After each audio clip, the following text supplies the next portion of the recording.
বছর জুলাইয়ে আমি নিজেও রাস্তায় গিয়ে আন্দোলনের সাথে যুক্ত ছিলাম। নারী অধিকার মানে আমি যেটা বুঝি সেটা হচ্ছে স্বাধীনভাবে চলাফেরা করার অধিকার। গত বছর জুলাইয়ে আমি নিজেও রাস্তায় গিয়ে আন্দোলনের সাথে যুক্ত ছিলাম। সেই দিক থেকে বলা যেতে পারে যে এখন যে সময়টা টোটালি ডিফারেন্ট, মানে আগের যে সময়টা ছিল, আগের যে গভর্নমেন্টটা ছিল, আমি এটা বলতে পারি যে আমি রাতের বেলা সেফলি এদিক ওদিক মুভ করতে পারতাম, যেটা এখন চলাফেরা করতে আমার একটু সমস্যা হচ্ছে, একটু ভয় লাগছে, নিজের ভেতর থেকে ভয়টা কাজ করতেছে। কখন কি হয় না হয় এটা তো বলতে পারি না, বাট এটা আগের সময় হয় নাই। আশা করছি সামনে এসব ভয় থাকবে না, আমরা মাথা উঁচু করে রাস্তায় হাঁটাচলা করতে পারবো। আসিয়ার যে ব্যাপারটা, এটা আমরা মোটামুটি কম বেশি সবাই জানি। এখন যেটা হয়ে গেছে এটা নিয়ে সর্বোচ্চ আমরা যেটা করতে পারি, আইন প্রয়োগ করে যারা এই কাজটা করেছে, অপরাধটা করেছে, তাদের মানে সঠিক একটা শাস্তির ব্যবস্থা করতে পারি।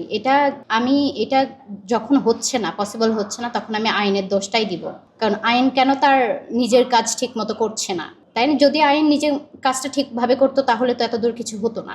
এই দুইটার মিলিয়ে আমি যেটা বলতে পারি সেটা হচ্ছে অবশ্যই আমাদের কিছু করা উচিত ছিল, যেহেতু আছিয়াও ছোট্ট একটা বাচ্চা, ওর সাথে এত খারাপ একটা কাজ হয়েছে, আমাদের অবশ্যই উচিত ছিল কিছু করা, কিন্তু সেটা হচ্ছে না। যেটা হয়েছে শাহবাগে এই সিগারেট খাওয়ার যে ব্যাপারটা, এটা আসলে আমাদের বয়সী মেয়েদের জন্য যেটা হয়েছে, কারণ আমরা কিছু না হতেই আন্দোলনে চলে যাই। আসিয়ার ব্যাপারটা হচ্ছে ও একটা গ্রামে থাকে, এত দূর থাকে, তাই শহরে ওটার প্রভাব এইরকম পড়ছে না। যদি এটা ঢাকার মধ্যে কোথাও হতো আমার মনে হয় কোনো আন্দোলন বা কিছু হতো, কিন্তু এখন ওর ব্যাপারে কিছু একটা করা উচিত। আমি অবশ্যই বৈষম্য দেখছি, এখানে বৈষম্যের অনেক কিছুই আছে। এটা হতে পারে তার ফ্যামিলিগত দিক থেকে, রাজনৈতিক দিক থেকে, বিভিন্ন দিক থেকেই হইতে পারে। এখানে আমাদের সবগুলো ব্যাপার দায়ী আছে, শুধু পুরুষকে দায়ী করলে তো হবে না, কারণ আমরা নারী পুরুষ সবাই দেখা যায় কেউ কাউকে ছাড়া কখনো চলতে পারি না। তো চলতে হলে সবসময় পুরুষের সাহায্য যেমন দরকার আমাদের, সেরকম পুরুষদেরও কিন্তু আমাদের সাহায্যটা খুবই দরকার। আমরা কিন্তু মানে পুরুষ ছাড়া একদম চলতে পারবো না, ওরাও কিন্তু নারী ছাড়া একদম চলতে পারবে না। সেই দিক থেকে দেখা যায় যে আমরা অনেক জায়গায় বৈষম্যের শিকার হই, আবার অনেক জায়গায় হই না। আমি কিন্তু ঢাকায় আছি বেশ কয়েক বছর হচ্ছে, 5-6 বছর হচ্ছে। আমি স্বাধীনভাবে চলাফেরা করতে পারছি, এদিক থেকে কোনো সমস্যা হচ্ছে না। আর কেউ যদি কিছু বলে তো আমি ওটা অ্যাকচুয়ালি কানে নেই না। নারী অধিকার মানে আমি যেটা বুঝি সেটা হচ্ছে স্বাধীনভাবে চলাফেরা করার অধিকার, যেটা এখন আমি করছি। স্বাধীনভাবে চলাফেরা করতে পারছি, নিজে জব করছি, নিজে ইনকাম করছি, ফ্যামিলিকে সাপোর্ট করছি, সবার ভালোবাসা পাচ্ছি, এটাই তো এক নারী অধিকার, তাই না? আমরা যে এই যে রাস্তায় ঠিকভাবে চলাফেরা করতে পারছি, এটাই তো অধিকার। আমরা নিজেদের মতো পোশাক পরতে পারছি, যেখানে খুশি যেতে পারছি, এটাই অধিকার। আমি প্রত্যাশা করি আমরা বাঙালি, আমাদের সবার মেন্টালিটিটা চেঞ্জ করা খুব দরকার।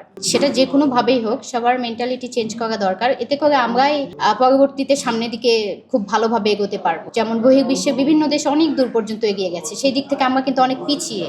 এটা টোটালি আমাদের মেন্টালি প্রবলেমের জন্য। তো আমরা মনে করি সবাই যদি আমাদের মেন্টালিটি চেঞ্জ করে আমাদের সমাজকে, আমাদের দেশকে সামনের দিকে এগিয়ে নিয়ে যেতে পারি, তাহলে এটা আমাদের জন্যই ভালো হবে। অবশ্যই এটা আমি সঠিক বলতে পারবো না, কিন্তু বাঙালি সংস্কৃতি, এখানে আমাদের বিভিন্ন ধরনের মানুষ, পেশার শ্রেণীর লোক বসবাস করি আমরা।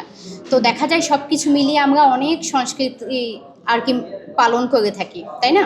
দেখা যায় এখানে মেয়েরা ওয়েস্টার্ন পরছে, শাড়ি পরছে, অনেক কিছু পরছে। তো যদি আমরা পাকিস্তানি সংস্কৃতি মেনে নিতাম তাহলে তো আমাদের আর মুক্তির যুদ্ধ হতো না। যদি আমরা ইন্ডিয়ান সংস্কৃতিও চাইতাম তাহলে তো এটা ভারতের কাছে চলে যাইতো আমাদের দেশটা। আর পশ্চিমা বিশ্ব হইলে তো পশ্চিমা বিশ্বের মতোই একদম আমরা আচরণ করতাম বা চলাফেরা করতাম, তা তো না। তো সব কিছু মিলিয়ে আমরা মোটামুটি আমাদের সংস্কৃতিটাই তো ধরে রেখেছি, তাই না? এটাই তো অনেক আমাদের কাছে।